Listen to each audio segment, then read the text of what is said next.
권영철의 와이뉴스 권영철 대기자 어서 오십시오. 안녕하십니까. 예, 오늘 북한과 관련된 이야기들 쭉 취재해 오셨네요. 네.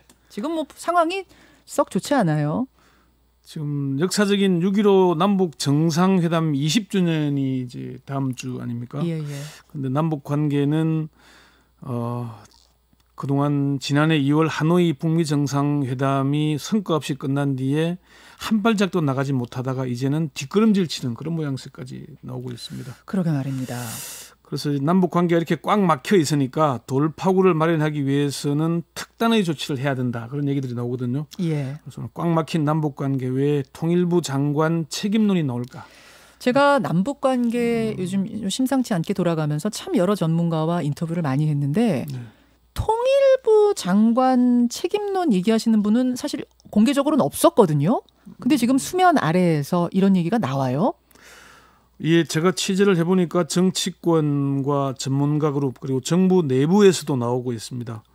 정부의 외교안보 분야 한 고위 당국자는 정부 내에서도 김 장관에 대한 평가가 좋지 않다. 처음 기대가 컸지만 여당이나 외교안보 라인에서 뭐 하는지 모르겠다는 평가가 나온다. 이렇게 얘기할 정도니까요. 밖에 있을 때는 강성 발언을 자주 해서 뭔가 돌파구를 만들 것으로 기대를 했는데 실제로 할 일은 별로 안 한다는 게 정부나 여당 쪽 평가였습니다. 아니 구체적으로 잘못한 게 뭐라는 지적들을 하는 겁니까? 할 일을 안 했다는 그 이에 들어가 있는 거겠죠. 통일부 장관이 뭔가 돌파구를 만들어내야 되는데, 예. 물론 이게 이제 사실 교체하는 거는 명분이 좀 있어야 안 되겠습니까? 그렇죠. 뭘 잘못해서 바꾸는 경우도 있지만은 정부의 정책이 바뀌거나 아니면은 분위기 쇄신을 위해서 바꿀 수도 있다는 거고요. 대북 전단 문제 불거지면서 나온 얘기예요? 아니면 그 전부터 이런 얘기가 돌았어요? 대북 전단 문제만으로 통일부 장관을 바꾼다면은 그게 국민들이 쉽게 납득을 하겠습니까? 예. 오히려 북한이 그러니까 그러냐고 오히려 더 공격하겠죠. 야당의 공격의 빌미만 줄 것이고요. 예. 문재인 대통령의 임기 3년이 지났습니다. 이제 2년도 안 남았죠.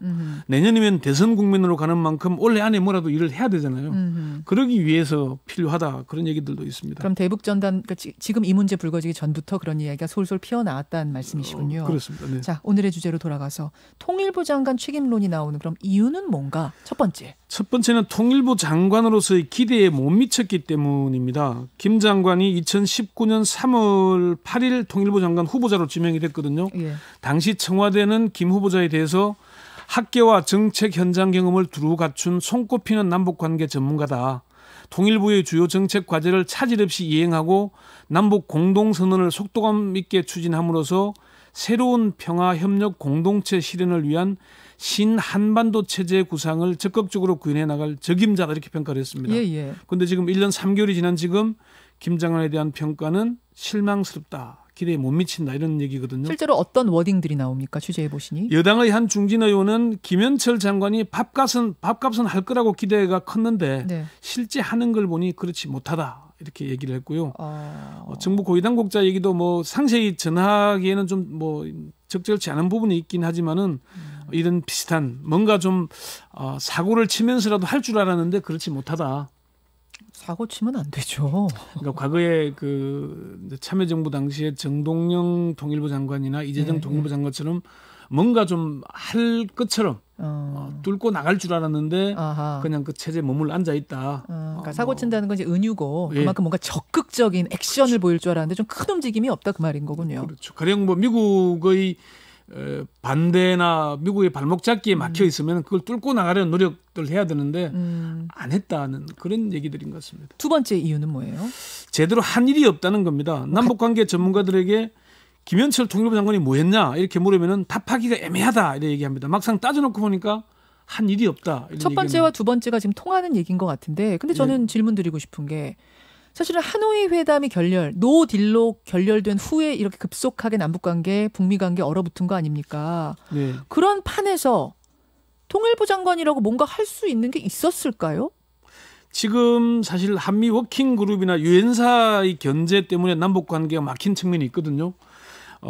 그런데 이럴 때 남북관계 전기를 마련할 수 있는 역할을 좀 해달라. 할 수 있겠다 싶어서 임명을 했는데 그렇지 못하다는 그런 얘기인 것이고요. 통일부의 조직 논리, 뭐 창구 단일화 얘기만 하고 있다는 얘기들 비판을 많이 받는데 그 논리에 좀 젖어 있다.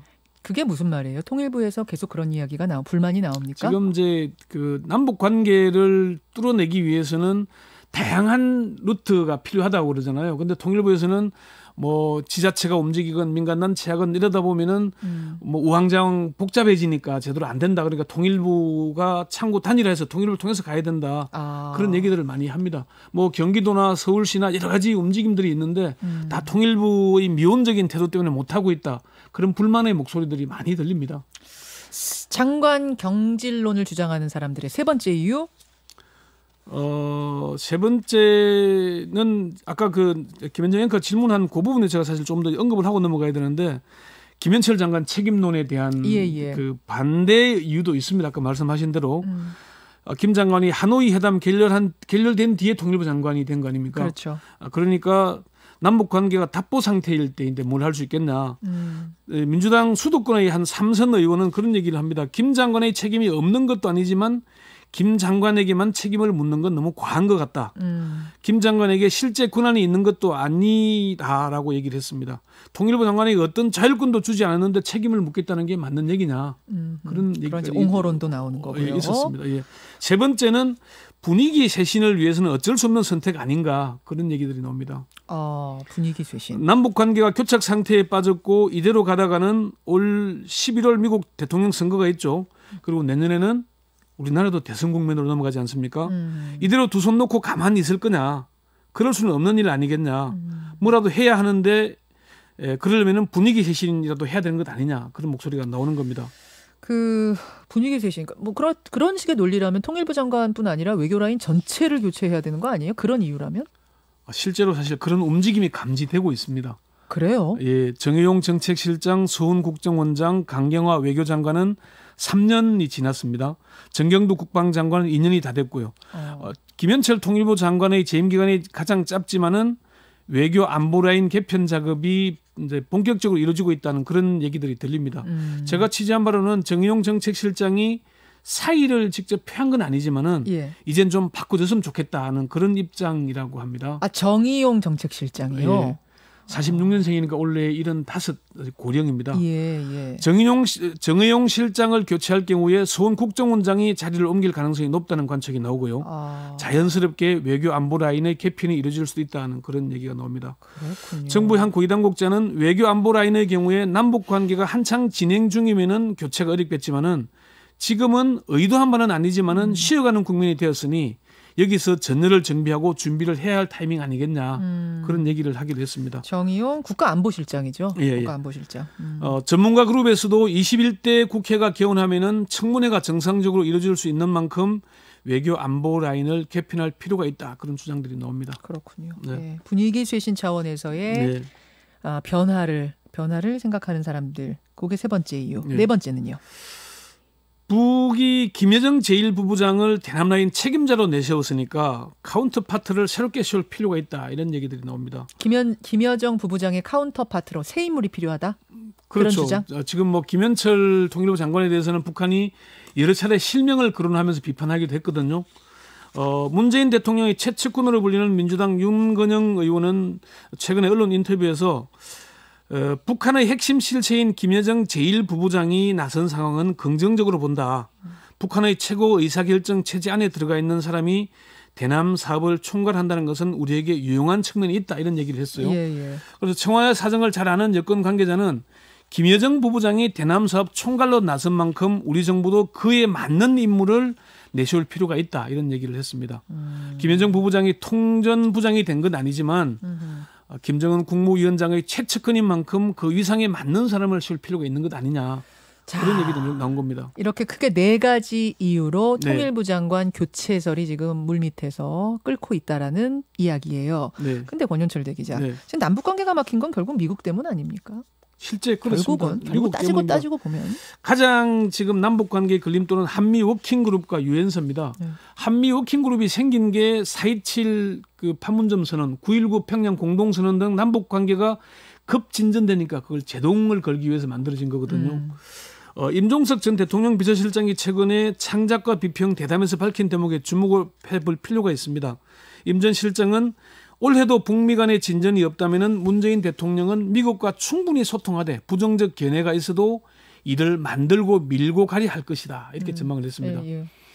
지금은 남북이 하려는 것은 국제적 동의도 받고 막상 논의하면 미국도 부정하지 못할 일이다 이런 얘기를 했는데 남북 간 자주적인 뭔가를 해보겠다는 취지의 얘기로 읽히기도 하고요. 예. 임 전 실장은 그러면서 남북 관계 교착 상태를 해소하기 위해서는 이웃집 마실 가듯이 만날 수 있는 유연한 정상회담을 주문하기도 했습니다.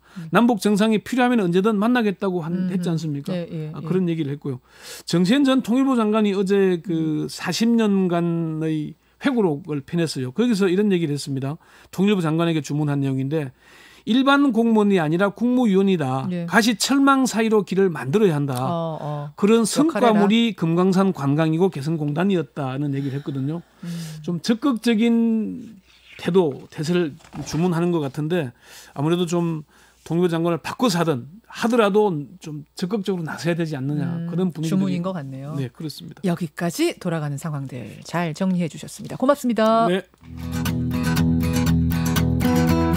김현정의 뉴스쇼는 청취자 여러분의 참여로 이루어집니다. 트위터, 페이스북, 레인보우 게시판, 그리고 단문 50원, 장문 100원의 유료 문자 샵 1212, 우물정 1212 통해 참여하실 수 있습니다. 김현정의 뉴스쇼, 여러분과 함께 만듭니다.